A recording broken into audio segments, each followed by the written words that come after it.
Greetings and welcome to So Many Games, independent video game coverage from a passionate group of people. Please check out everything we do at somanygames.co.uk. My name's Jason, and for episode 16 of the podcast is dedicated to the recent New Game Plus event that happened in London during London Games Festival. But luckily, I'm not doing this alone, as fellow creator John Rogers from Gaming in the Wild joins me to discuss the event, the good, the bad, and most importantly, the games that we played. This episode also features an interview from James Bruce from Saltstone Studios. On the spiritual successor to the Pale Beyond, the Hearth and Harbour, James was an absolute blast to talk with, and it was an excellent conversation that I'm eager for you all to hear. But before we jump into our coverage of the event, I just wanted to quickly mention our Patreon. If you would like to support us and independent video game coverage, this would be the best way to do it. We have plenty to check out, including exclusive articles, early access to our work, and a slot on our Patreon wall on our website. With tiers starting from just £1, we hope there's something there for everyone. A massive thank you goes out to our current Patreons, John, Ruz, Keris, Antonia, Shy Guy, and Brian. You guys rule, and we are incredibly lucky to have your support. Check out patreon.com/so-many-games to see everything we have to offer. A link can be found in the show description. But of course, if supporting us monetarily isn't right for you right now, and you'd still like to help, then a glorious 5-star rating and review would be amazing. And please just tell anyone you think who would be interested in our work. We would really, really, really appreciate it. Okay, with all that said, let's join up with John and let's dig into London Games Festival and New Game Plus.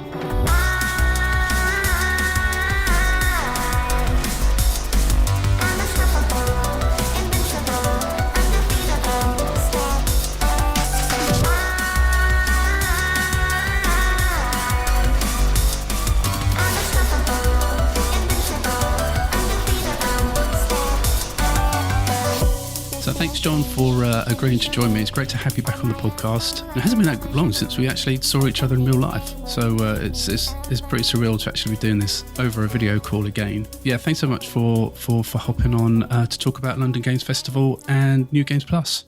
My pleasure. Yeah, it's been a while since I was on. Yeah, it was nice to meet you in person, man. You know how it is when you're kind of, I guess, like, because I watch all your videos and like you're always on Discord, and I'm on So Many Games all the time. So you kind of get to a point where you feel like people are kind of in your life to some degree. Yeah. Like, you know, the Dave Jacksons of the world and the Jacob Prices of the world. Yeah. So it's really nice to actually meet in the flesh and say hello. Yeah, definitely. You know, like I said, when we were there, I was like, oh my God, you're actually a real person and not some kind of like AI algorithm kind of makeup thing. But not as far as I know.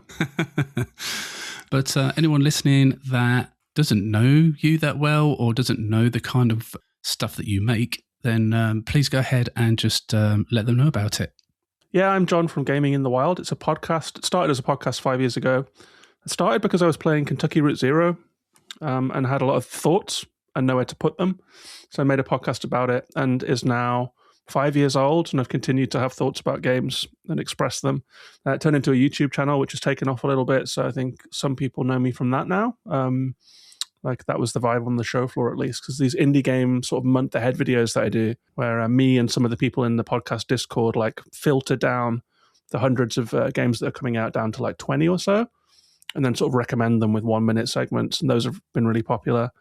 And yeah, I wrote the Ultros book for Lost in Cult, which was the last time I was on So Many Games. Just completed the Citizen Sleeper 2 one. So that's a little sideline as well. So yeah, lots of fingers in pies. But yeah, I think maybe the YouTube is like the main thing now. That's the way it's evolved. Yeah, that channel of yours has really kind of popped off quite well, hasn't it? And it's been really kind of joyous to see that happen for you, because, you know, I've been listening to your podcast since back in the day. I must have found it quite early in its life, and been listening to it ever since, you know, and you definitely have a great way of just describing your thoughts and feelings about games and everything, and you've certainly made my wish list grow much more over the years. So thanks for that, John. I hear that a lot. Sorry, not sorry. Yeah, exactly. But yeah, no, I strongly encourage you to check out John's stuff, his YouTube channel and his podcast, and I'll make sure to have links in the show description to those if you want to go and explore them. But of course, we're here to talk about London's Games Festival and the New Game Plus event that happened within the festival. This was my first time attending. I've kind of known about it over the years, but I always felt it was very much an industry thing, and in some ways it kind of is still. But with the New Game Plus that they've included in this since last year, I believe, they've kind of made it a bit more open to the public as well. If you don't know what London Games Festival is, it's kind of like a week-long festival, really, just to celebrate and promote the video games and the industry and the people behind the games and the people in the industry. And they hold talks from these people about every aspect of video games, from publishing to developing the games. And of course, the New Games Plus was a 2-day event just to showcase a load of indie games. But John, you spent a bit more time in the festival before New Games Plus. Unfortunately, I couldn't make those days. And what was the festival like on those first few days? Yeah, so this was like the third time that I've been over for it. It's the second New Game Plus, second London Games Festival. I think has been going for a long, long time. But there was one called WASD that I think was like an independently run show floor event that was part of London Games Festival that sort of went bust, stopped operating. And so New Game Plus, I think, is London Games Festival's in-house version of that. And that was all I was aware of, really. I kind of, like you, I'd seen the program and thought, like, there's like some kind of crunchy-looking industry stuff going on that's maybe not for me. But this year I came down to London for the week, like fully intending to just spend some time in the park and shopping and like hanging out. And then looked at the program and was like, actually, what is this games finance market? And what is this, like, a series of talks that were going on earlier in the week? And so I headed over to them. It was at like a sort of hotel near like a hotel conference center. And there was like the games finance market turned out to be something that you have to apply for and be accepted for. And there's like 40 publishers and 40 developers. And I could kind of glimpse it through the doorway and just see that they were having speed meetings, and there was a buzzer. So it was wow. and then everyone changes tables, has a 5-minute meeting, and then and everyone changes tables. And you could see that like Kepler were in there, and like all of these big publishers were in there. So it was like a matchmaking for games funding, basically, in a very organized way. But then in another room down the hall, there was a series of lectures happening. So I went, one of the days was what's it called again? I've got it right here, actually. There were 2 days, Self-Publishing Toolkit, which is like a new resource that apparently is now online for anyone to use. And that was a day-long series of seminars about PR, social media, Steam visibility, wish lists, the process of releasing your own game. And I guess like the main event there was John Ingold interview for 1 hour. And he sort of held forth about self-publishing, because Inkle self-publishes. And he was kind of championing self-publishing. But a very different crowd. Like New Game Plus is a lot of people like us, a lot of YouTubers, a lot of people that have bought tickets. But this was definitely people with LinkedIn accounts, like adding each other. So it was a really different vibe, you know? Yeah. But yeah, and then the second day there was like Games for Social Impact, which was like a series of lectures, a day-long series of lectures about how games affect the world, environmentalism in gaming, mental health in gaming. And I kind of dipped in and out of that one and decided, you know what, I've only got a few days in London, I'm going to treat myself, like go to the museum. But yeah, it was really fun to pop in and see it. It was like the other side of the coin from New Game Plus, which is, I guess, the game-focused consumer show, or like show floor vibes, like London's version of PAX. But it was a bit more crunchy, a bit more industry-led, but really interesting to pop in for sure. Yeah, I was going to say, you know, was it kind of boring in places, I guess? You know, I guess in my head I'm imagining like being at school and listening to a teacher and, you know, falling asleep as they talk about. But was it like that a little bit, or? There were a couple of pretty boring ones, actually. One that looked really interesting to me was about how can games make the real world better? And it turned out to be Lord Gascoigne from the House of Lords and someone from Ubisoft, someone from City Planning Association, and they basically started talking about the minutiae of city planning. Right. Okay. And it barely related to games at some points. Yeah. So I was nodding off a little bit in that one, but some of the other ones were actually fascinating. It's really interesting to hear John Ingold talking about the decision not to work with big publishers, the trade-offs that you have to make if you decide to go it alone, but the benefits of that as well, like being nimble and being able to change things without having to run it past 10 people. and it's like, so there's an independence that comes with that, but you lose that sort of I guess larger marketing budget, some financial security you get from a publisher. But Inkle sells well, so it was interesting to hear that sort of inside baseball stuff for sure.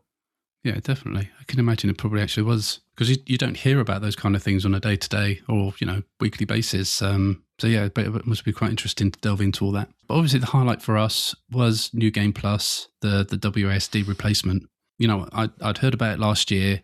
I was slightly frustrated because it was held on a Thursday and a Friday during the week, and a lot of us have full-time jobs, so I couldn't make it last year. I didn't make the concise effort to book days off work to go to it. But this year I was like, man, I really need to go to a video gaming event. I haven't been to one in a while. There's not that many, especially down here in the south of England. So I really need to make a bit more of an effort to try and get to these things. Managed to get a press pass. Really happy about that. And I was really happy to be able to get down there for the day at New Game Plus. Like John said, it's a showcase for indie games. There was like over 100 games there for you to try out. Many devs were there to talk to you about the games, and there was also like a full day schedule on the stage with lots of different panels from lots of different people from the video gaming world. Again, talking about many very interesting topics. You were at last year's event, John, weren't you? And they kind of switched the venue to Exhibition White City this year. And how did you feel that switch went? The venue's a lot better. I mean, I think I did talk to Michael about this, because I think both you and I interviewed Michael ahead of the event. The Michael French, the guy who runs Games London and New Game Plus. And he said that like last year's event came together fairly quickly, and that it took place in an not abandoned museum sounds cooler than what it was. It does, yeah. Like a disused museum space that had just become disused. So it still felt like a sort of convention-y kind of thing, but it was a bit more of an eccentric venue, quite small. And so to come to White City and have this like purpose-built exhibition floor space with a really wide show floor, lots of room to walk around in most of the places, like a stage at the back and like a whole sort of area underneath where you could just relax and sit and get a coffee or whatever. A lot more spacious, a lot less hectic, but probably like double the amount of games. So yeah, it was a cool venue, man. I think it worked well for them.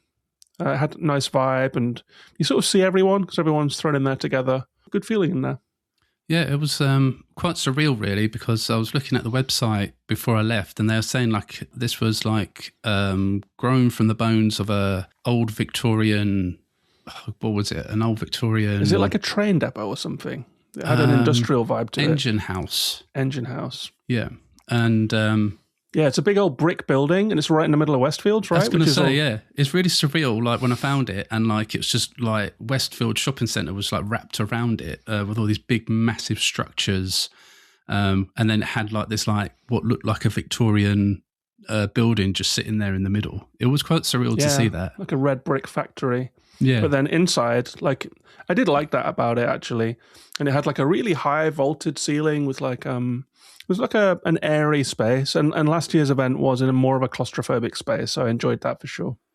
Yeah, it was definitely very airy and most part quite spacious. The only time that got really cramped obviously was just in the gangways where the games were, because it did get really busy, and I was really I was kind of wondering how busy it would get considering it was held on a Thursday and a Friday. But it was sold out, I think. Yeah, it was great to see like it was rammed both days. And trying to get down the corridors where all the games were did become a bit of a mission sometimes with the amount of bodies that were there. But it was great to see it being that busy. But I did bump into Michael French as well as I was leaving, and I did say to him like, why do you do this on a Thursday and Friday? And he goes that is something that we're looking at changing for next year's event. So I'm kind of maybe wondering if they're gonna flip this to a Friday Saturday thing, which which would be cool in my books. Yeah, it would be. I wonder if they'll keep the venue if they're sold out, or if they'll keep getting bigger. I mean, funnily enough, before I went down to London, I was visiting my parents back in the Midlands, and they showed me like a flyer for a show that they had seen because they know I like games. I mean, like working in games now, and it was for an event in Birmingham that was at the NEC that was like 5 times as big as what we saw. I forget the name of it now. I think it was called like Reboot or something.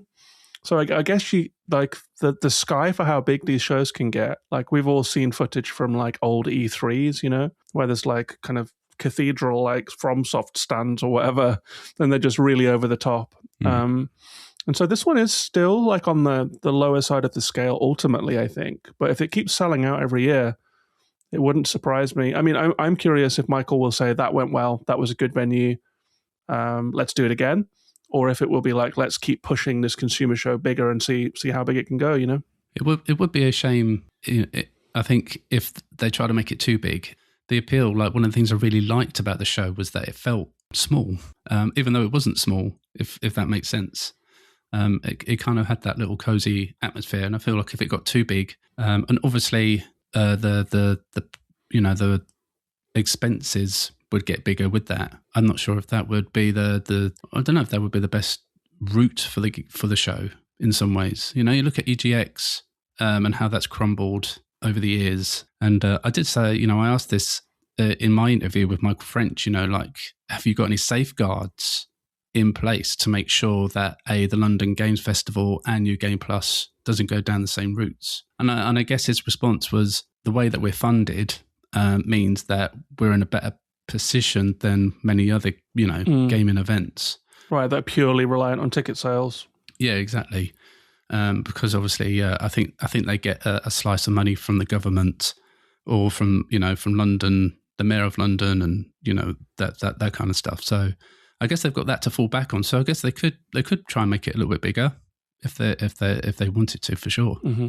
Yeah, I guess those are the ones also rely on the sort of tides of finance within the industry, right? Like, I think E3 went down when all of the big like Xbox and Nintendo and Sony all pulled out and had their own thing, right? Because they realized they had this new online audience and didn't need to pay hundreds of thousands of pounds to an event because they had their own megaphone, basically. It was like they were being sold the megaphone and then realized they had their own and stopped spending the money. So maybe London Games Festival and New Game Plus is trying it a different way. I mean, what did you make of the crowd? I felt like it was like half people with neck passes. Yeah. So a lot of YouTubers, a lot of people with selfie sticks, a lot of people with like little microphones, like doing like a sort of pictures of themselves with Devolver puppets. And then occasionally it felt like a school bus had arrived and there was like a wave of teenagers would come through. And then there was like a couple sort of father and son, mother and daughter pairs that was really cute to see. And then all of the industry people. But it didn't feel like for a sort of ostensibly consumer event, it felt like there was a lot of industry and media there. I will say that. Yeah, it did feel a lot more industry-y to me. I didn't feel the public presence as much as I have at other events that I've been to, for sure. Not necessarily a bad thing in some ways, especially for us, where we can get access to these people and be able to talk to them face to face, which is nice, and not have to go through like PR agencies or having to get in touch with them via email. They're just there. You can just walk up and talk to them, which was great. Yeah, I mean, I didn't really notice a lot of the of public people there at all. Yeah, so maybe it has a different intention. Maybe it has a different intention from those bigger shows. It's not supposed to be like a sort of giant expo. Maybe it's more of a get-together, melting pot sort of feeling. Yeah, but I think because it was on a Thursday and a Friday as well, I think it hampered a lot of the public people in some ways. Like even if they did it on a Saturday, I think we'd see a big difference if they did that switch. Yeah, it was great. And I think one of the other positives that I took from the show was just, and I think I take this from other events that I've been to as well. But I mean, it was really prevalent here for me. Was just to know how open and friendly everybody was, and just like, I don't know, it felt like there was a bit of a camaraderie atmosphere going on. Everybody was happy to talk to everybody. Everyone seemed happy to see other people. Devs were talking to devs. There were people making new friends. There were people meeting their heroes, like me when I met Gareth Damien Martin. And I really took that away from me as a real big positive from the show. It just felt like it shone a really bright light on the games industry, especially when you hear so much doom and gloom on socials. To see the games industry presented in this way was really great. Yeah, I agree. And there was some crazy stuff that happened too, man. Like I think I was sitting watching the Peter Molyneux interview, where I suddenly had a sort of moment where I was like, wait a second, I think I first saw Peter Molyneux in a magazine in like 1988. And like he was maybe the first game developer whose name I knew as a child. And like I'm sitting here now, and here he is in his late career about to release his final game.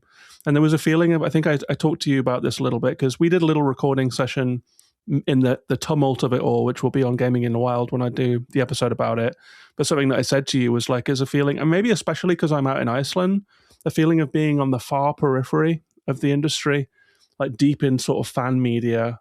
And so to be sort of thrust into the center of like the actual gaming industry with these like titans and these like, because Peter Molyneux's a titan of the industry, no question, right? Yeah. Especially the British industry, which he can take great credit for its growth, like in the early days, I think.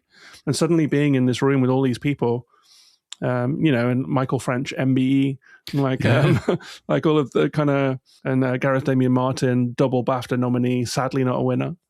Yeah, to be in that room with all of those people was a certain kind of feeling. I'm still not quite sure if I like it. Like when I got back home, I was like, oh, wow, that was a lot. Maybe I prefer being in the far periphery. Maybe that's my vibe. But it was definitely an experience to be in that group with those people in that moment, and to really feel like you're in the center of it all. Too much people in, as my wife likes to say. A lot of people in. Yeah, I know what you mean, though. I mean, it is good to go to these kind of events, but yeah, it's great to get home and just not have people all around you for some time. Yeah, it's really nice. The other aspect to New Game Plus, well, was the panels, and I only managed to catch one, and that was with Gareth Damian Martin and the developer from, I've forgotten their name now. There was a developer there for the Hero Beat studio. Which is making Endling, and which made Endling, and then Rewilders, which was on the show floor, and then the developers of Silt were there as well. That's right, yeah, Silt. And that was really an interesting conversation about indie game development. And they had these shows. You were talking about the Peter Molyneux one as well. There was just another great little side event, I guess, to the games that are being showcased during the day. Other events obviously do panels and they do stage shows as well, but they don't always grab me with the subjects that they're talking about. But there was a lot here that were quite interesting. Yeah, and you know what? I think that we got breaking news. Like I was thinking this, like my journalist brain started suddenly itching during the Gareth Damian Martin panel, because Gareth announced that their new game will be announced this year. Yeah. And Gareth kind of heavily hinted that it would happen in the time when things were announced. So, in summer Games Fest kind of time, I guess that's what the implication is. And so we might get the announcement of the new Gareth Damian Martin game sometime this year or this summer. Yeah. And I was like, if I was working for Kotaku or something, I'd be typing right now. Citizen Sleeper developer and announces new game coming soon kind of thing.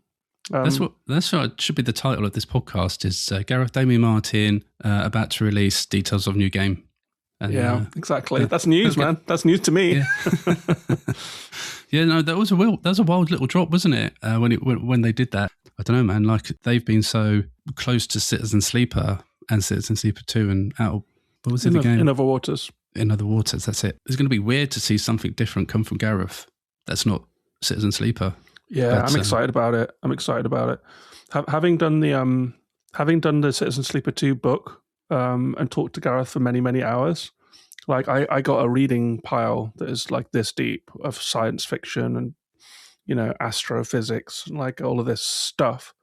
And so Gareth draws from such a wide palette, always with an interest in sci-fi, but with like a really wide sort of net, and really, really filters through some really interesting stuff. And so I'm just fascinated to see what the next project will be. Yeah, I hope it's science fiction again, but I think whatever it's going to be, it's just very exciting, isn't it? It's hard to put any kind of expectations on it, isn't it? Because it's like, will it? I don't know. my assumptions just go straight to it being another visual style novel with, really strong writing and, a different world. I mean, Gareth's got this strong thing with tabletop gaming, right?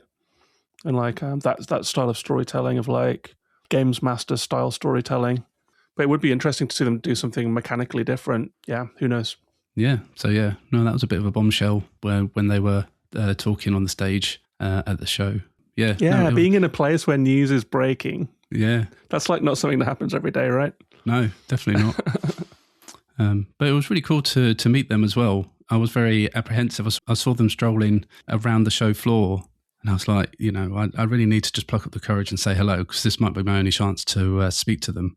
I kind of snuck up behind them and I was like, Gareth, is it all right to quickly say hello? And they were like, yeah, sure, no worries. Really open, really friendly. I told them how much I bawled my eyes out at the end of Citizen Sleeper 2. They seemed really touched about that. Were talking to me a little bit about how they got to write that ending because of the surgery that they had to go through while they were making Citizen Sleeper 2. So that was really interesting to hear. And it was just really, really, really cool to be in the presence of Gareth and just to see him in real life. It was great. Great, loved it. Yeah, I really enjoyed that about the whole show floor thing, really. When you're walking the show floor, looking at games, and there is someone looking after most of the stands, and they have like a dual role, right? One is like if it crashes, they know how to relaunch the build and like get the settings down for the demo, make sure everything's working. If someone gets stuck, they can help them out a little bit. But they are also there to talk to passers-by and to represent the game. And some of the people that I spoke to on like The Florist or Rel, two of the games that I thought were interesting, were PR people who were like minding the game because maybe the team's in Australia or something like that, or like they're not around or they can't be there. But sometimes it's just straight up the director of the game. Like I went over to see Keeper and I was thinking, I wonder if it will be anyone from Double Fine. Having watched like all 24 hours of the Psych Odyssey documentary. And it was Lee Petty, man. It was the director of the game. Oh, just standing right amazing. there. I got a little starstruck. I was like, holy shit, Lee Petty is here. And went and had a little word with Lee Petty. And then on Rewilders, it was the director of the game, straight up director of the game, like deep in development. Yeah. And you're meeting them at a time when they are perhaps showing it sometimes for the first time. Yeah. In the case of what was that one called? Mandrake. Yep. From Fail Better, first time it's ever been seen. And some of the games have demos on Steam, but some of them don't. So it's like the only way you're going to get to see them. Like Rewilders, I think, doesn't have a Steam demo. So yeah, a really interesting mixture of people out there on the show floor, and such a tempo because you're hopping from game to game, and there's like from chair to chair, and there's people going in and out of chairs. There's content creators. There's a lot of conversations happening all around you. It's really a sensory overload being there, but such an interesting mix of people. And speaking of the games themselves, obviously we tried out quite a few different games that were there, and I'd like to just talk a little bit about some of our most favourite games that we experienced at the show. I'd like to start with jumping over to Hearth and Harbour quickly, just because I'm a recent player of the Pale Beyond, and really had a really good experience with the game. So I was really excited to find out that at the show there was going to be the first ever public play test of the Hearth and Harbour. So really excited to get over there and check that out. And although the tutorialization of the game isn't up to speed just yet, I did like a lot of what was happening with Hearth and Harbour. And speaking with James afterwards, who's an absolute legend, absolutely got on like a house on fire with James. He's such an open and warm, friendly guy, and he was very happy to talk to you about anything, really, which you'll hear a little bit later in this episode because we've got an interview with James about Hearth and Harbour. So I won't go on about it too much, but it was just really cool to be able to experience it. And he did say to me, like, it's been a really good, strong experience for him because he's been able to take loads of notes back to the office on things that need to be changed in the game. So, Yeah, it was really good experience, Hearth and Harbour. I know you checked it out, John, didn't you? But I don't think you was overly warm about the tutorialization of the game. I was going to ask you actually, because I played. As you said, it's like the Pale Beyond follow up. It's a similar top down view, but it's set in a sort of like Victorian city environment, you could say. Yeah, so at the start you come in on a, what was it? I think it was. I think it's set around the same time period as the Pale Beyond, in the city that the ship sailed from in the Pale Beyond. That's the connection. Right, and at the start of the game, you come into port on a ship, and you're having a little conversation, like a classic game beginning, and then you like find your way through the port, you find your way to the train, and then you find your way to the restaurant, and the game's going to be based around this restaurant, right? So you're sort of starting up a restaurant that's closed down. The old chef bangs on the door and asks if he can have his job back. There's like a whole culture around it, and that's about as far as I got. I think I had to run at that point. I think I got to the cooking and like tried to do a couple of recipes, and that was kind of time up. You know what I mean?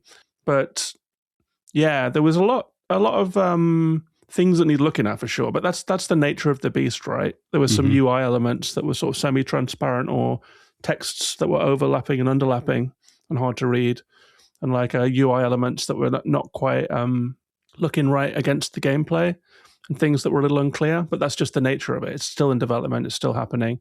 And I will say that my takeaway from Hearth and Harbour is that the vibe is right. Like I can still remember like a feeling of that city that's set in. And I think that that's an incredibly strong thing for the game to have. A mood that is tangible, that you can remember.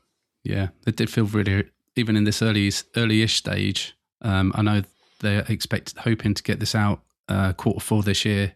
I wouldn't be surprised if that slid. Yeah, me too. But there was definitely a vibe that was coming from the screen for sure. They've definitely got a strong setting in place, and then the incredible writing has definitely come across from the Pale Beyond to Hearth and Harbour. The characterization and everything felt really strong, and even like the management side of the game, that experience seems quite interesting. Because it's not just from the staff side of the restaurant and the kitchen cook getting stressed and yourself getting stressed, but obviously from the customer side as well. So there's going to be a lot of management going on in that game once they've got that nailed down. Yeah, maybe think a little bit about, I don't know if you played Star Wars Jedi, Jedi Survivor, but you come to a bar that's just beaten up. It's like crap everywhere. There's like tables that are disused, like the back rooms are all closed up. And it was maybe my favorite part of that game was that across the course of the game, you get to help it become like a really cool spot again. So it goes from being like a Western outback bar to being like a little bit like that bar in Tatooine in Star Wars 1, where it's just like it's hopping, you know what I mean? Yep. And like you've helped it happen. And I had that feeling in this. It's like you're dusting off the bar, you're pulling back the sheets. And then I think what I played of it felt like it was setting the table for not just how the restaurant works, but for what the restaurant means to the community as like a meeting point, the people around it, the people that work there, the people that come. Yeah, that felt like a really rich strand that it was tugging on for sure. Even for a demo that wasn't fantastic, like the game clearly has something going on. Yeah, definitely. Dovetail would be very ecstatic to hear this. Yes. Our friend Eric, who loves Pale Beyond. He does. Okay, John, have you got any game highlights you wanted to share? Yeah, a few, man. The one I'll start with, I think it was like the last game I played before I left, actually. I was trying to get on this game, and there always seemed to be someone there. But that's because like the difficulty of a demo for a show like this, right, is that it can be a 10-minute demo that just gives you enough time to learn the controls and then it's over. And I think The Florist had a really good version of that. But then there's demo that goes on for half an hour or an uncapped time limit even. And there were some games that I just couldn't get on because I think the demo is like half an hour. And if the show's open for 8 hours, that's probably like 30 people max get to play the whole thing, in a room that's filled with hundreds of people. So I was constantly looking for a chance to get onto There Are No Ghosts at the Grand. Ooh, okay. I didn't play this one. It was hard to get on. I got on the last day at the last minute before I left. I just saw the seat was empty and just dived on there, like goalie dive onto the seat. But it's an interesting game. It starts off It's about the Grand Hotel, like a hotel that's going through some trouble. And I thought, okay, this is going to be a game. It's like first person. Looks a little bit like Power Wash Simulator. Like you're kind of like, you're going to clean this dirty wall, but then you can like change your gun and then get the wallpaper up. And then you can change your gun and like turn over this couch and like arrange it. And then, so you're kind of cleaning a hotel. And that's the start of the game. And I was already in at that point. I was like, this is cool, man. It's like a power wash with a interior decoration element and like a vibey old hotel. But then halfway through the demo, you get a call. And it's someone saying, can you come outside? And you come out and there's a moped there. And it's someone demanding that you give them a ride down to the harbour. So suddenly you get on the moped and you're in first person driving. Oh, wow. Going through down through a little seaside town to the pier where you have to use your gun to fix a boat. And then suddenly you're in the boat and you're driving the boat across the waves and get to an island where everything's ruined and you have to sort of repair the lighthouse and and I was like, hang on a second. Like, I thought this was going to be a neat little power wash style game, but this demo is an incredibly good demo. It's showing me like all of the aspects of the gameplay that are here, and it's giving me a sense of the ambition of the game. So I felt like it was a very effective demo. I don't know if it's like maybe the intro sequence of the game, but or if it's like a compressed version, because you get the feeling sometimes the demos are quite bespoke, right? That they've tried to take a few elements they want to show and kind of push them together. So I will be interested to see when this one actually comes out, if that was a custom demo or if it is the game opening. But it really caught my attention for sure. Ambitious, interesting, lots going on. There are no ghosts at the Grand. Oh, yeah. No, that sounds amazing, actually. I don't know. I'm not been one that's been kind of washed up in the cleaning fad of games, like Power Wash and the other like games. So I don't know. They didn't ever really kind of appeal to me. And I do remember playing Power Wash at an EGX once, actually. It was the Back to the Future DLC package they had on show. So like you could clean the DeLorean. And, I'm a big Back to the Future fan. So yeah, this would be great. But it was so involved. Like you literally had to get into all the nooks and crannies of the DeLorean. And, with your different nozzles. You have to be into your nozzles for to enjoy Power Wash. Yeah, I don't know. It never really vibed with me, unfortunately. That game had a positive effect on my mental health, man. Did it? Finishing like a hard day at work and then power washing for an hour. I felt like a new person. Felt like I'd been reborn. Oh, wow. So I really like Power Wash. Yeah, no, I like it too now. If it has that kind of effect for people, definitely. But this one sounds great. It sounds really interesting because, like you say, you're jumping on vehicles and you're going off exploring and stuff. So I'm definitely more down for this one for sure. Yeah, curious about it, and it has like a visual style that I would describe as like BioShock Infinite adjacent. Right. Okay. So it's like a very stylized video game look to it. Mm. But yeah, so ambitious. That was a really fun one. I'm actually curious to ask you, how many games did you play, by the way? I think I got in on, I was trying to count my list, and I think I got in on like 11. Yeah, nowhere near that, because I was only there for the day as well. So right, you were one day. Okay. Yeah. So it was much harder for me, especially with different appointments and other such going on during the day, and because how busy it was, like you say, a lot of games had people on them all the time, so it was really hard to get to the games in one single day. It was a bit difficult. Yeah. And you were there for the busy day as well. Yeah, of course. But there was one game that I did play, and like you were talking about demos and demos being long, which kind of have a little bit of a detrimental effect for other people who want to jump on there and get playing, was Waxheads. I did have an appointment set to go and play this game and talk to the developers afterwards, which you can check that interview out now on the So Many Games website. That's there right now. I got told it was half an hour to play the game and then half an hour to speak to the devs afterwards. And I thought, great. So I sat down to play the game, and I just enjoyed it that much that I didn't actually realise I was playing it for 50 minutes. And that's crazy. Yeah, I had Murray Summerwolf, one of the developers, tap me on the shoulder and say, You don't have to play the whole demo if you don't want to. I mean, you're quite near the end, but if you want to get on with the interview, that'd be great. And I was, oh yeah, really thought I'd only be playing it for like 20 minutes, but 55 minutes later. That's crazy. That's a good sign. Yeah, and the demo hadn't finished when I got off it. There was still more to check out, so it must have been at least an hour demo going on there. But I really vibed with Wax Heads. Really liked the premise behind Wax Heads. It's, you're a newbie at a vinyl record store, and you basically just got to match the right vinyls to the customer. The customer come in and go, oh, I'm looking for this vinyl. It's for my friend, and it's got a snake on the cover. And then you've got to go and explore the shop and try and find the right album, and then sell it to them. And then if you get it right, great. And if you don't, then great. There didn't seem to be that much of any like bad things that happened to you if you got it wrong. But I did notice there was 2 different types of play modes. So I think maybe if you chose the other play mode, you might get some more, bad things happen to you. I don't know. But it didn't happen in the demo. But what I liked about it, it's very puzzly. So like sometimes what they say to you can be very vague. So you've got to go off what they're wearing. Sometimes you've got to explore their social media. You can go on there's like a sidebar that you can open, and there's like different apps. One of them's like a social media. So you might be able to pick up clues from there, and lots of other different kind of elements that you wouldn't think to look at for clues are kind of there. So, and like there's this whole backstory going on as well about the record owner, who's the sister of this really famous singer.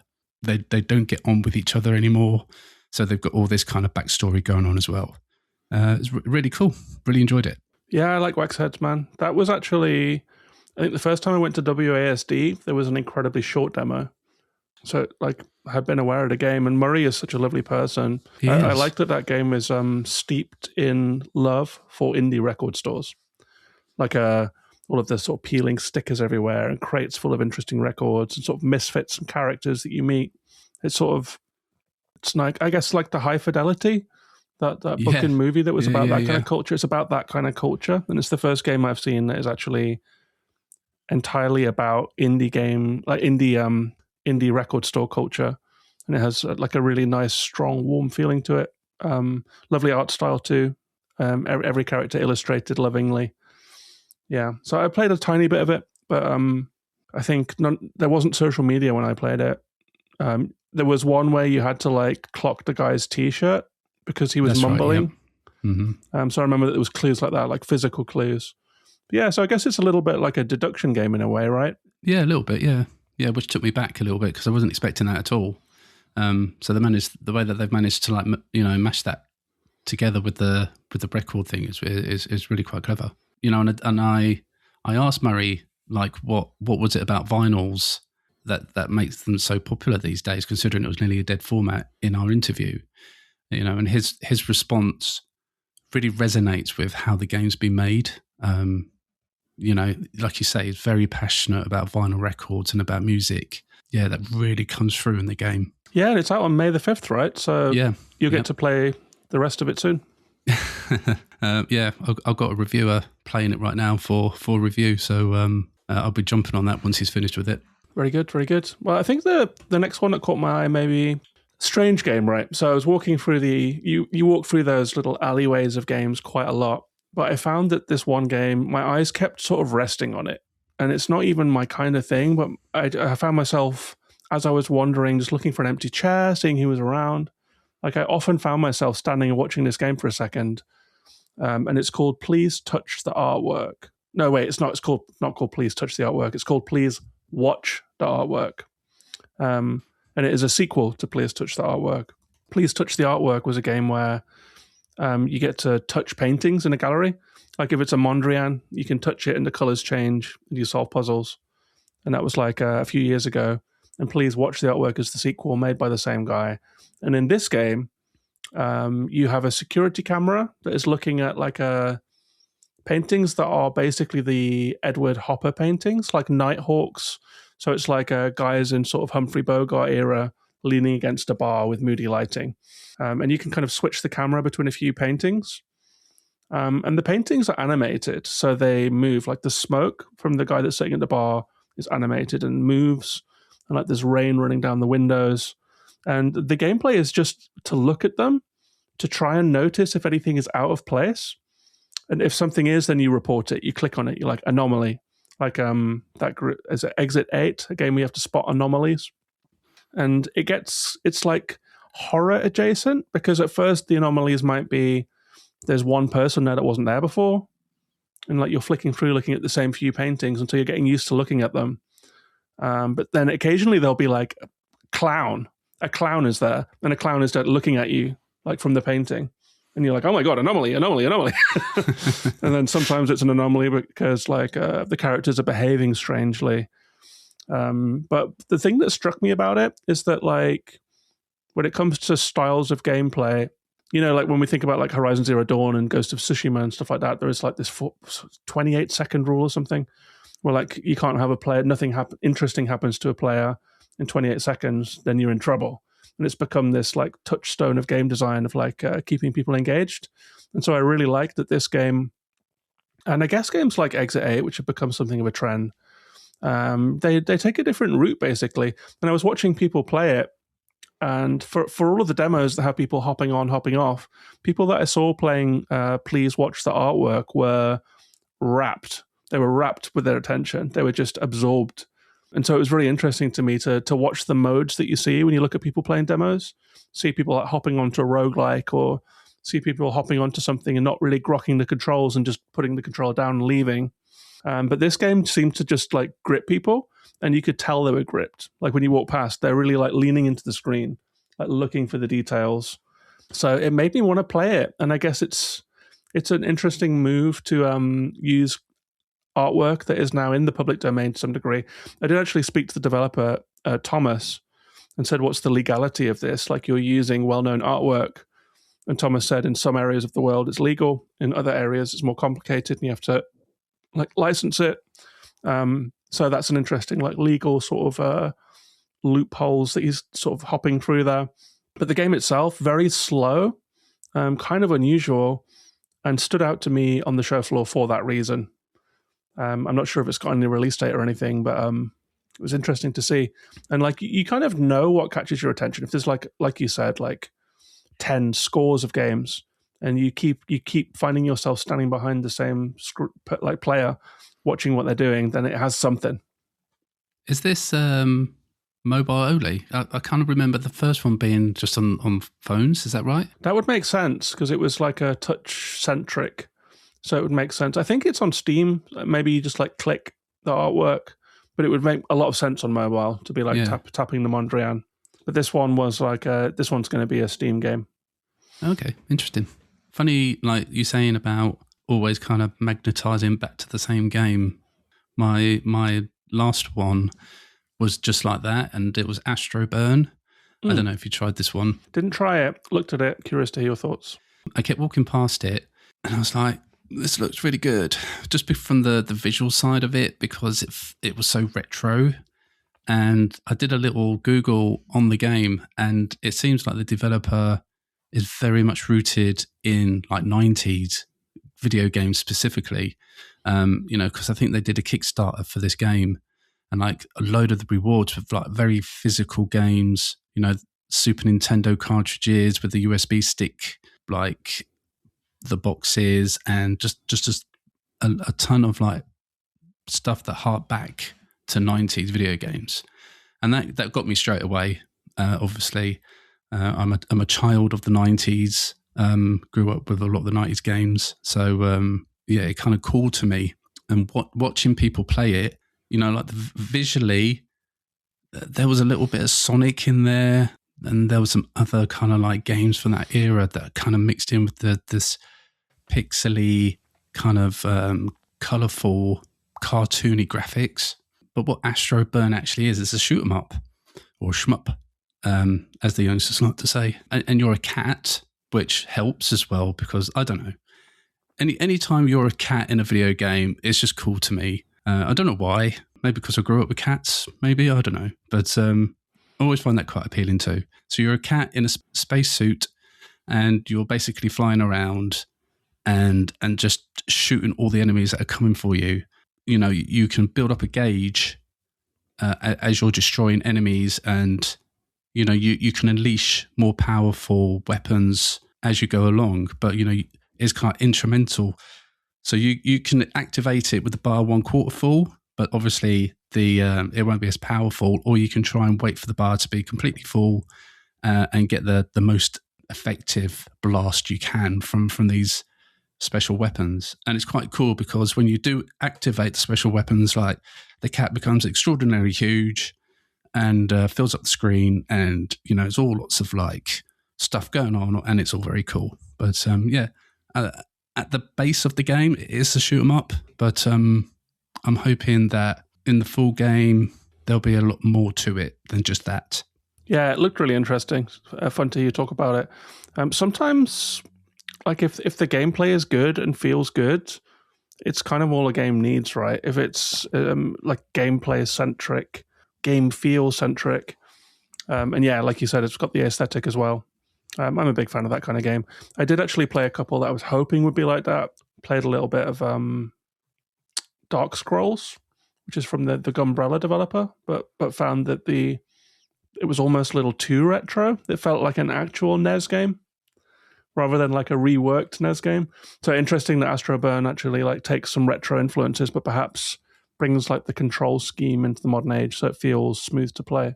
Oh yeah, it was definitely very smooth, on screen and controller wise, for sure. Yeah, I didn't feel any lag or any problems on that front at all. But no, go and check it out, Astro Burn. I'm not sure when it's out, but hopefully it'll be out very, very soon. What was your last game there, John? Well, I think that the one I'm going to talk about is like maybe the biggest game that was on the show floor, and so perhaps the one that least needs the exposure.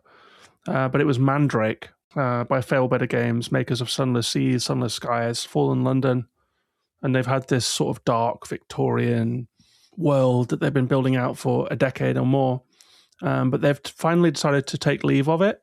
And so they're making Mandrake. It's their first game that's like a step into another world. And it's set in a small village full of magical eccentrics. And you arrive there as the Mandrake, and you have to go and talk to the locals, introduce yourself. They all kind of know who you are. They're like, oh, you're the Mandrake. And so you're being introduced to your own character as you speak as well. You've got like a couple dialogue options that you can choose. I'm not sure how far along the game is, because it seemed that the gameplay was basically doing a round of the village, talking to everyone. And then there's like a bench at one end of the village where you can sit, and that will make the time of day change, which is, that was the element that caught my attention in the game's first trailer. It was like seeing the sun move around the landscape and seeing the light fall differently across the trees, and like now it's evening. I was like, okay, that's so cool. Like this time moving feeling of like it's like a living space in some way. It's not just stuck like so many video games are, like the old Link to the Past, where the trees are always going to look the same, and the village is always going to be the same, and the shopkeeper's always going to be at the shop. This game had something more dynamic about it.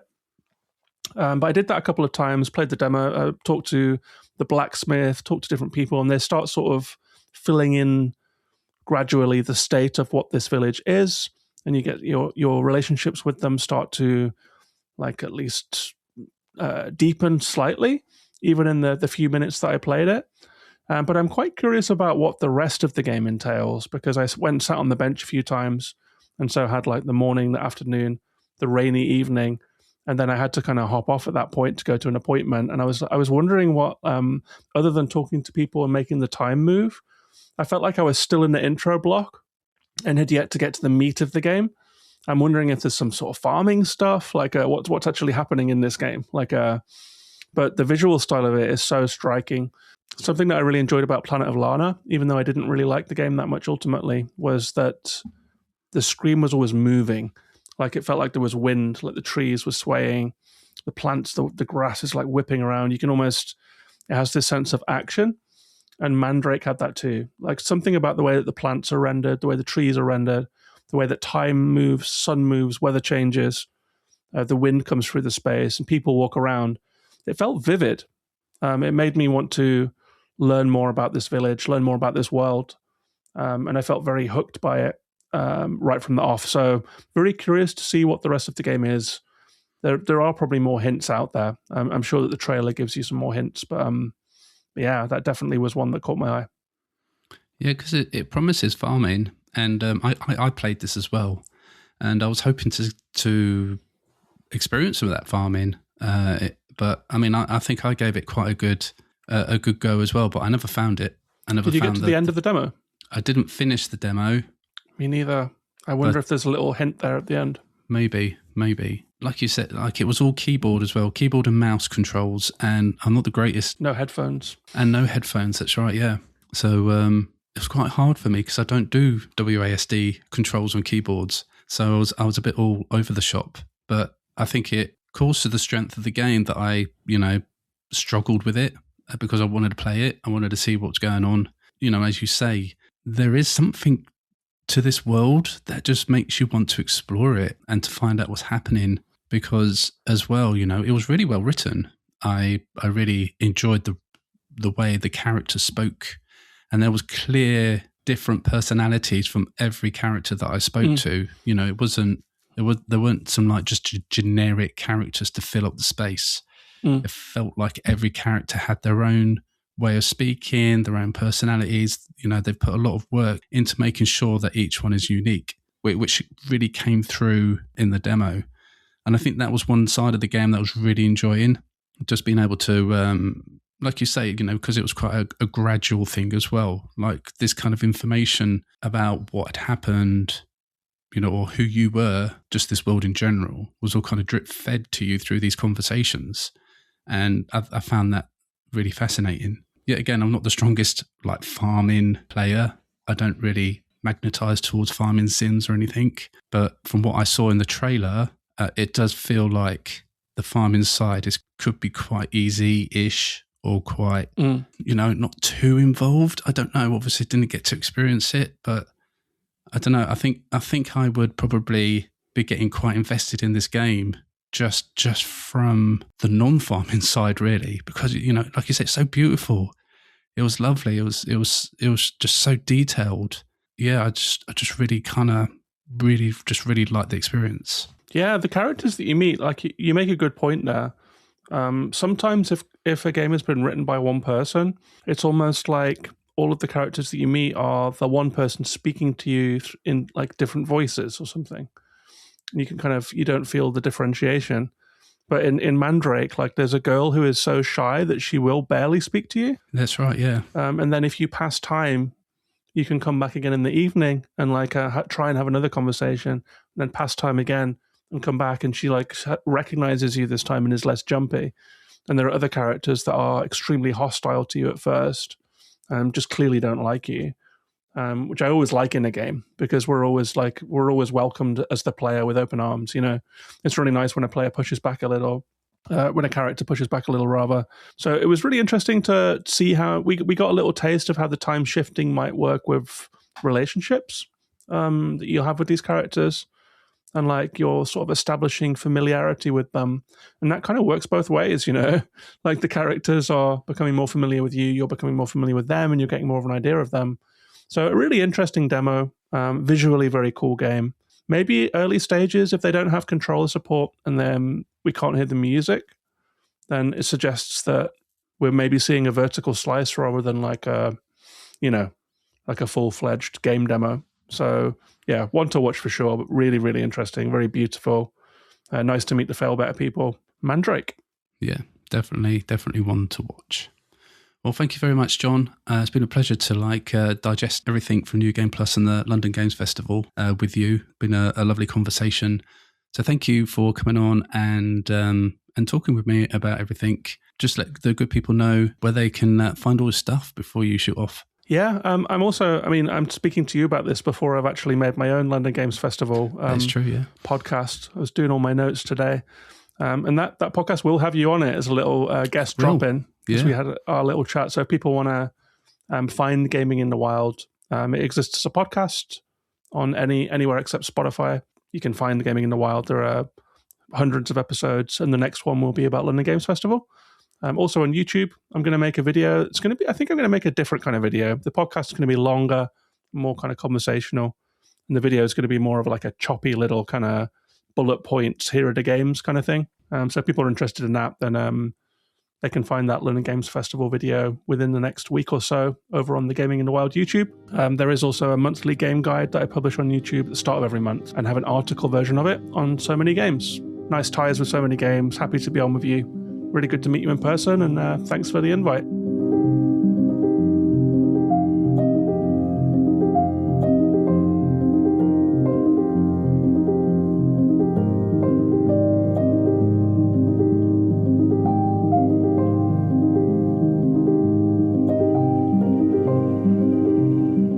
Huge thanks to John for coming on. Really appreciate his time in doing so.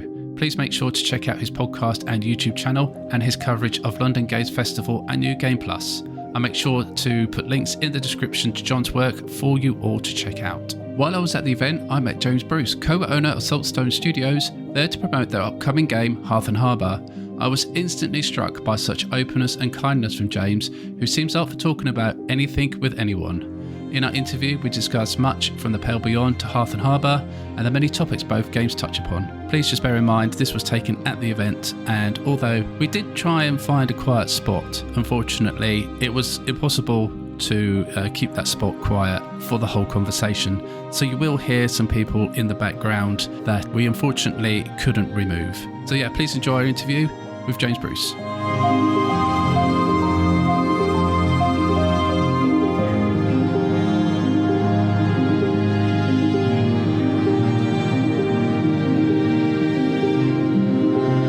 So I'm James Bruce, and I'm from a studio called Saltstone Studios.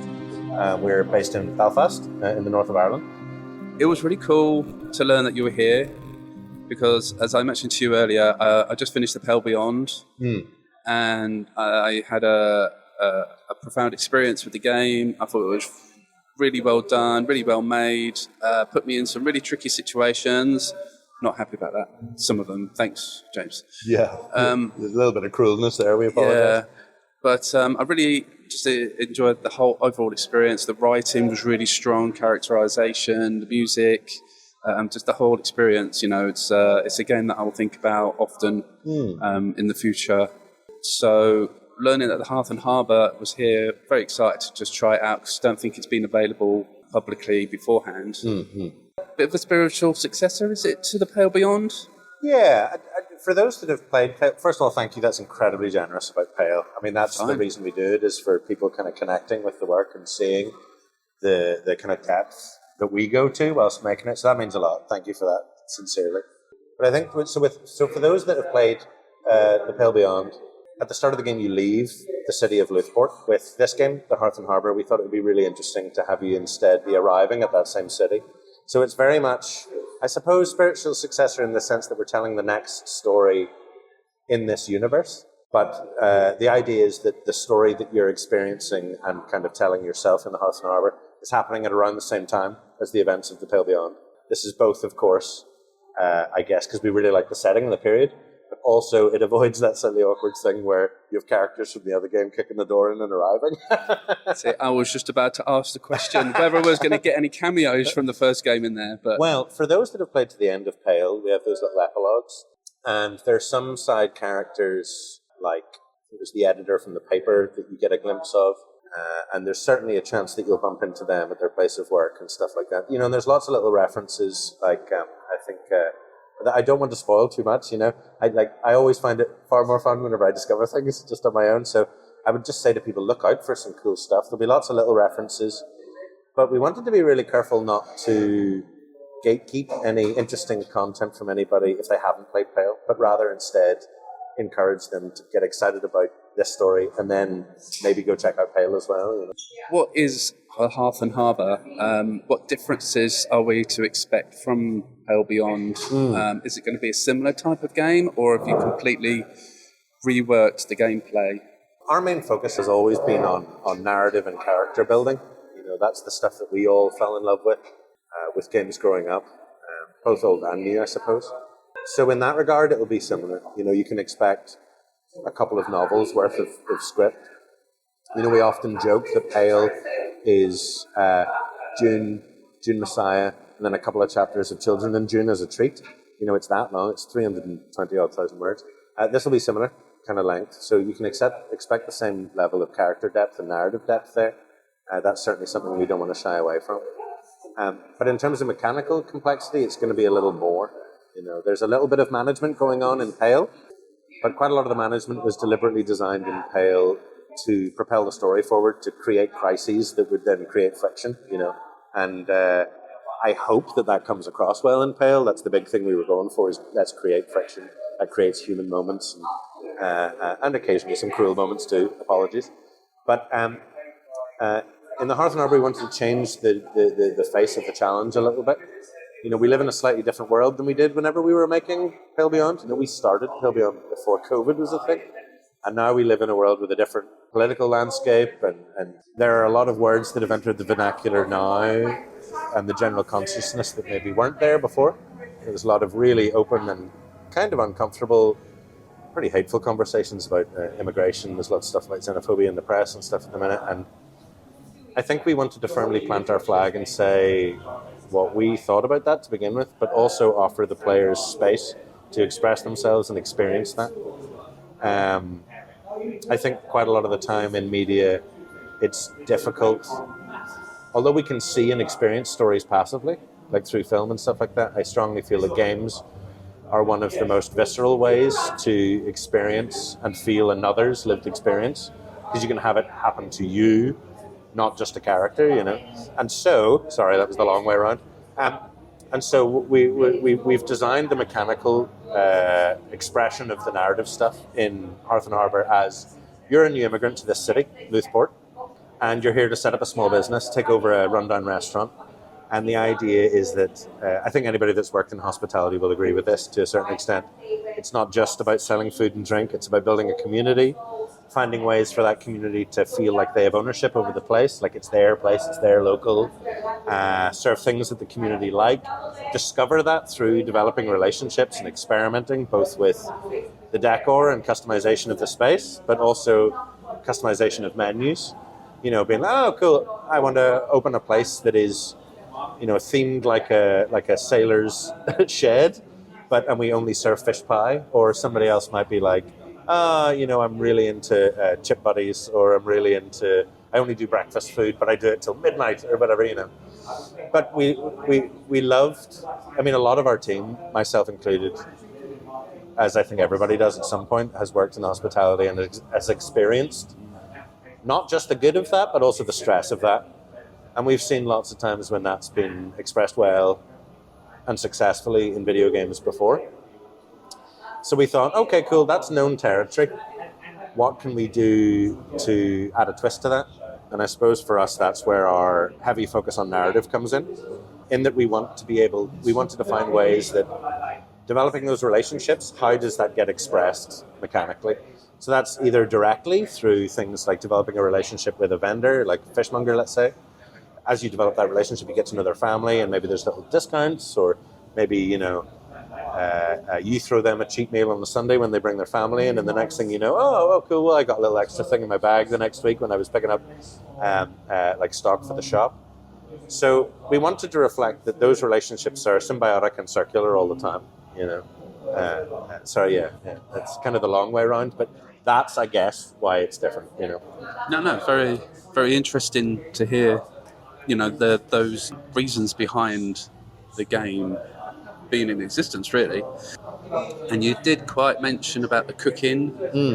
When I played the demo this morning, it obviously feels like the cooking and the serving, cleaning up of the restaurant is obviously one of the biggest mechanics of the game. It's where that management part of the game seems to be the bulk of it. And you mentioned that that kind of side of the game is going to be a bit more than what was in Pale Beyond. But how much more in depth is this compared to that? I suppose we're probably looking at like a 40-60 split. We've always been in love with character interactions and, I guess, chat, right? Like meeting people, and that's always the bit that excited us about other people's games when they write amazing characters. And it took us a while to be able to, I guess, comfortably take the feedback on board, but we've now become really proud of the work that we put into Pale, because the feedback we get from our audience, first of all, the fact that an audience exists is insane, but the feedback we get from our audience is that they love that there isn't any dissonance between the voices of the characters and how they look and feel and their actions. Like whenever Grimly acts like a grumpy arsehole, sorry, can I swear? Whenever he acts like a, like grumpy or he's, really put out by some action of yours, it aligns with how you see him and his previous actions. It doesn't feel disparate and random. And I think recognizing that that's a strength of our team especially of Thomas and Erica. You know, like they're such a good writing pair together, and they bounce off each other so well. They both kind of have specialties of their own, but they can both mimic each other as well. It's a really strong pairing there. And I think, personally for me, the kind of games that I love have that deeper story. So I would say, yeah, about 60-40. You know, I would say with Pale, it was probably something like maybe 20-80, maybe 30-70, something like that. So we do want to amp it up a little bit. And I suppose it's not so much that there's more of it in the game, it's that it's a little more complex management, you know. But I suppose the key is that the complexity of any management stuff, it has to be a reflection of the narrative. You know, it has to be backed up by some reason. I can give some cool examples, unless so. Go for it. Yeah, there's a couple of little things that we wanted to look at specifically. I'll give you like a light one and then maybe a slightly darker one. The light one would be something like, a little bit of RNG, and maybe there was a fire at the bakery.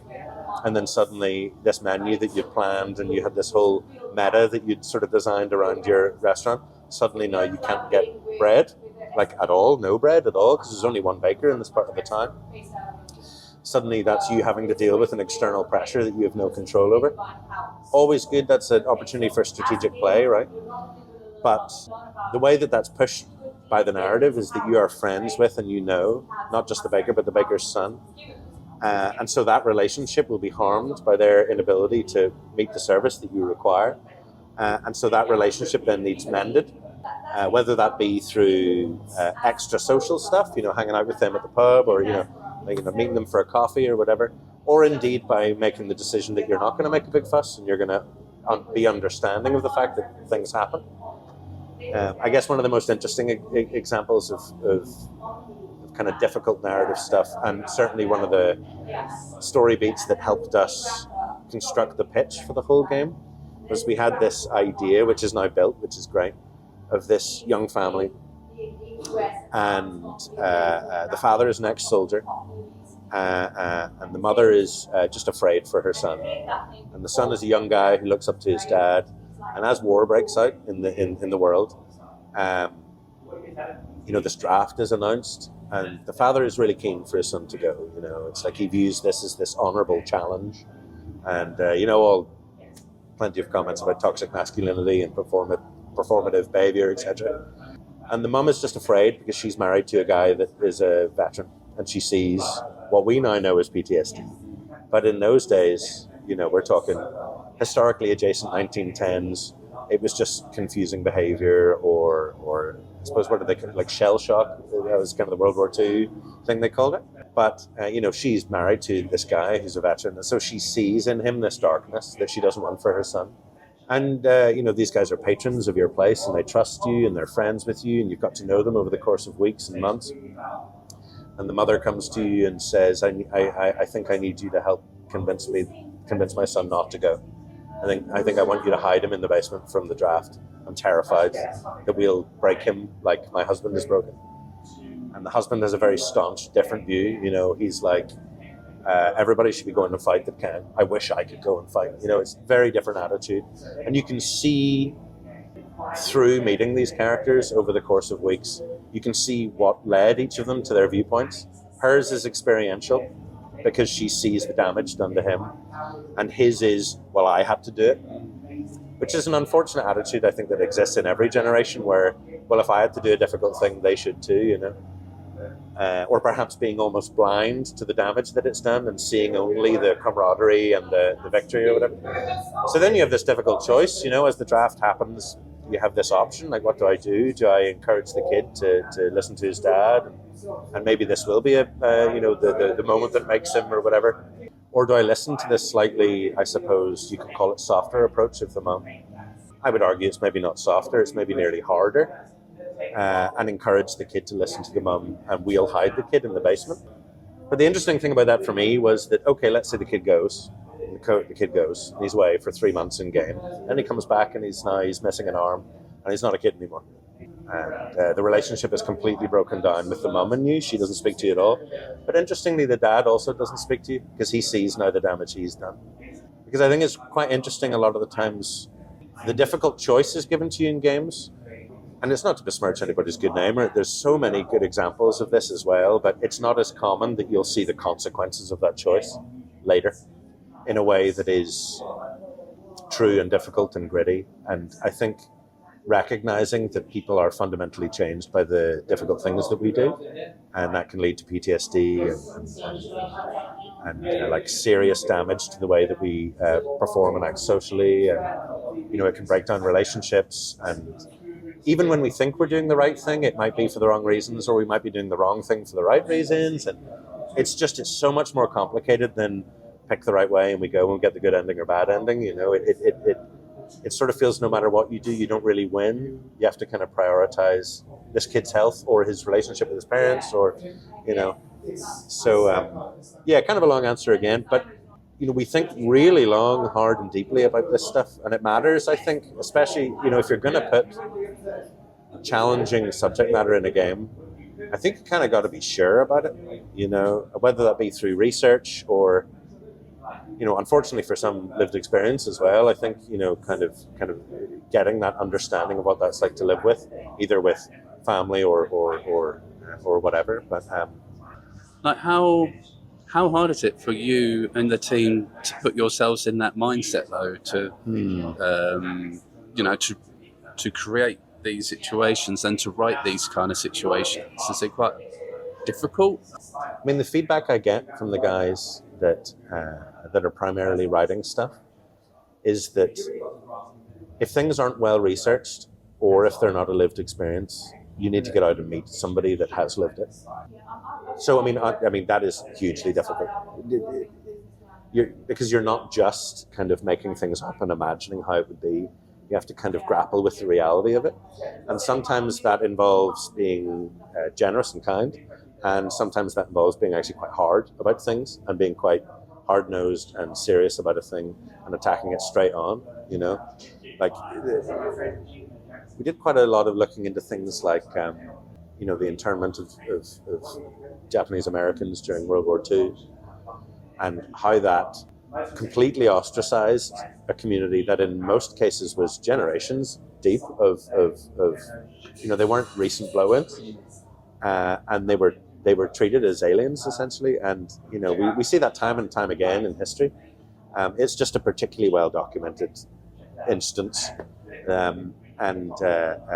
I mean, it's harrowing stuff. It's really upsetting, but I think it's really important to, even at a surface level, have done the research and done interviews and kind of come to a place where you have even some kind of semblance of an understanding of it. I think it's quite easy to be inauthentic about this kind of thing, and that's dangerous. We don't ever want to be singing the praises or running somebody down or anything like that. Well, we don't want to be doing that ever, really, when it comes down to it, I suppose. But, whenever we're talking about really difficult subject matter, I think it's really important for it either to be lived, to have met and interviewed people that have lived it, or at the very least, deep and profound research, so there's some level of understanding. But yes, very difficult, but worth it, definitely. Hearth and Harbour, obviously being set in a town, gives you a lot more freedom than it did in A Pale Beyond, where you were just set on a ship and on the ice. Has that been quite? Has that felt quite free-ish for you and the team to be able to let loose a little bit more? I mean, totally. In some ways, it's been really interesting because I think any creative person knows that constraints are the greatest gift, that and external deadlines, because then you actually finish stuff, But I suppose with The Pale Beyond, the start of the game is when you have the most of anything. And the game is kind of, in a way, about attrition. And over time, you're just going to have less resources. And if you're not smashing it, you're going to have less crew too. And the start of the game is when you have the most. And you're always on this kind of entropy's arrow sort of leading to this end point. The interesting thing about Hearth and Harbour is that that's essentially flipped. Is you're arriving with nothing and the goal is to build up to the most that you've had.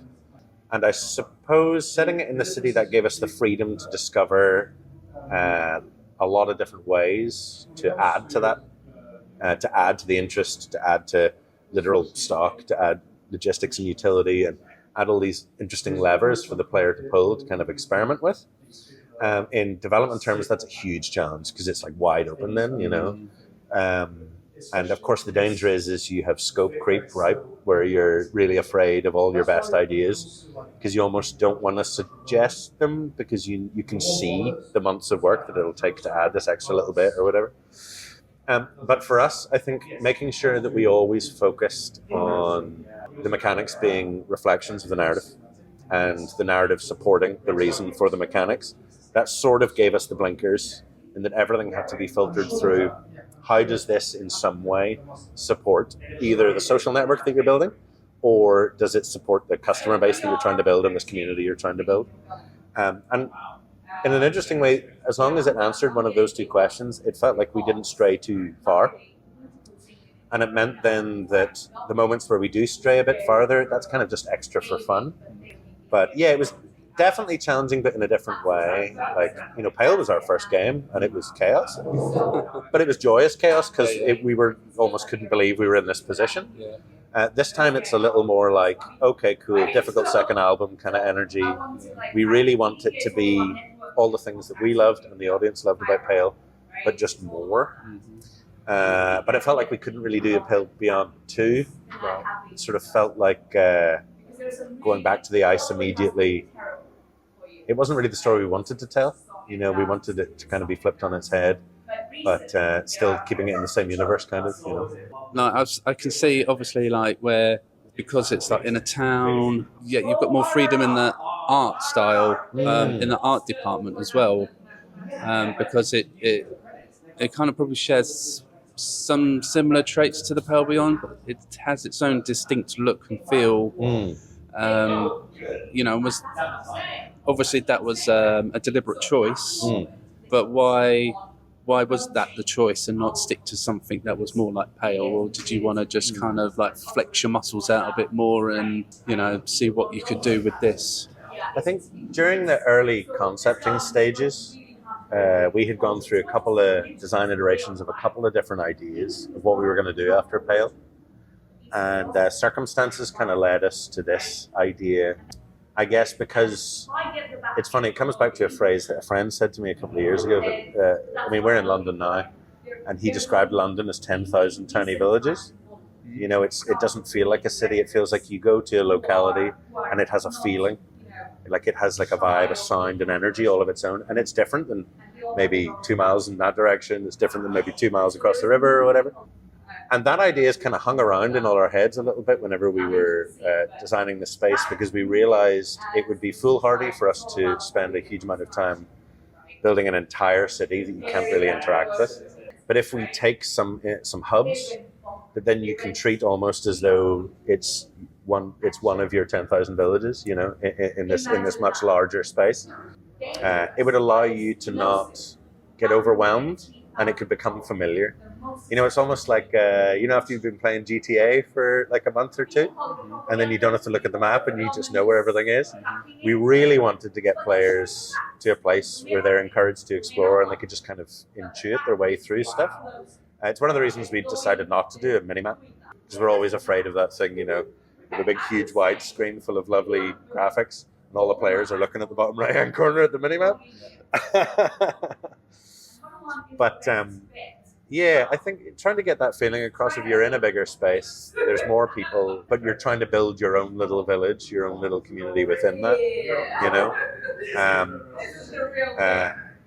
And that is so fundamentally different to Pale, because you arrive with your community, you know. I mean, obviously, not everybody's entirely honest, and there's suspicion, a bit of intrigue, all that kind of stuff.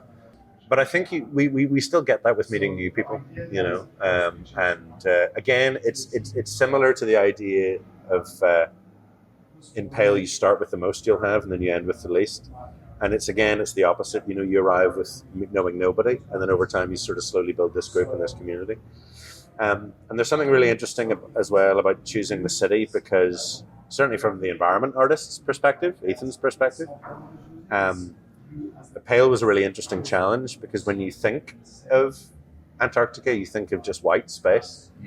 And as you know, you've played it. I mean, I have to say, I'm humbled by all the artists, Ethan and Katie especially, man, I tell you. They managed to build a world in Pale where it manages to be really colourful, and it conveys so much emotion. And if anything, this just offered them a deeper palette to lean on, especially with Ethan, like just little touches like windows being lit up at night and little things like that. Or from a sound design perspective, there's lots of little touches that are still to go in, and they'll be in by the time we get to beta. Things like walking past like a family home and the lights are on and you can hear little murmurs of them fighting in the living room or whatever. It's like little things like that. I think that like they do the opposite of what Pale did, because Pale was deliberately designed to be desolate and sort of oppressive, and the environment is supposed to feel like it really doesn't care that you're there. And the city, in a funny way, is kind of similar. Like, it doesn't care that you're there, but the key is that it can if you want to let it in, I guess. What's that thing? I don't think it was from marketing blurb, but I think one of the teams said that it's like you're always battling to keep the wolves from the door, to keep the business going, but you want to leave it open ajar to let friends and customers in too, which I think that sums up really nicely kind of what we're aiming at, kind of challenge, but strength through the people you meet and the community you build. What one word would you use to describe Hearth and Harbour? Yeah, that's a tough one. I think we wanted to shy away from the word cozy, because although it has some similar elements to cozy games, that kind of nice sort of cyclical management stuff, we really wanted to focus on the narrative being a little heavier. So I guess maybe like wholesome and real. Maybe that's 2 words. I'm cheating. I'll let you have 2. You let me have 2. Because we're chums. Yeah, I think wholesome and real is the go. We want it to be challenging in a way that allows the player to really think about what they think about a problem, rather than think about what's the best thing for my character.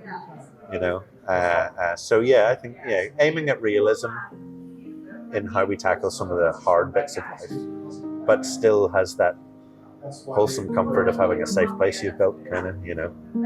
Yeah, that sounds pretty good.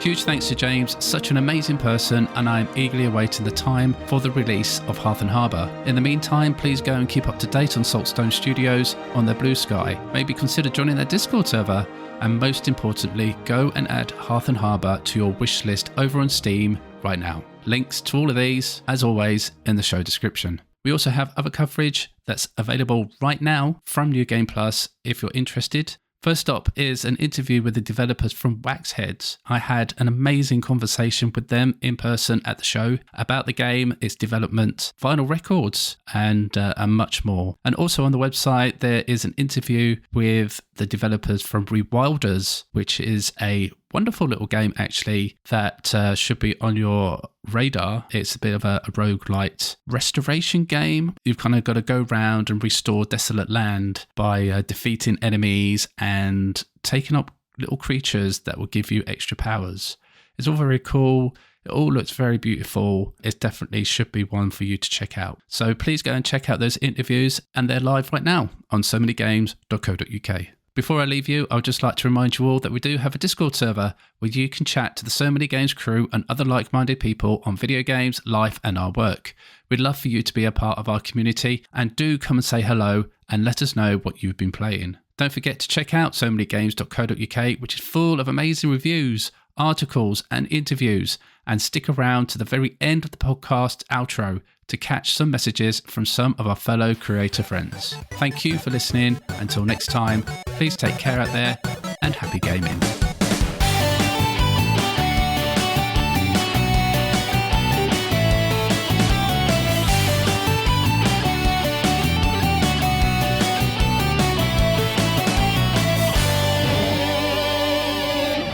Video games are a unique medium. They can tell stories, Immerse us in strange, fantastic worlds. blur the very boundaries of our reality.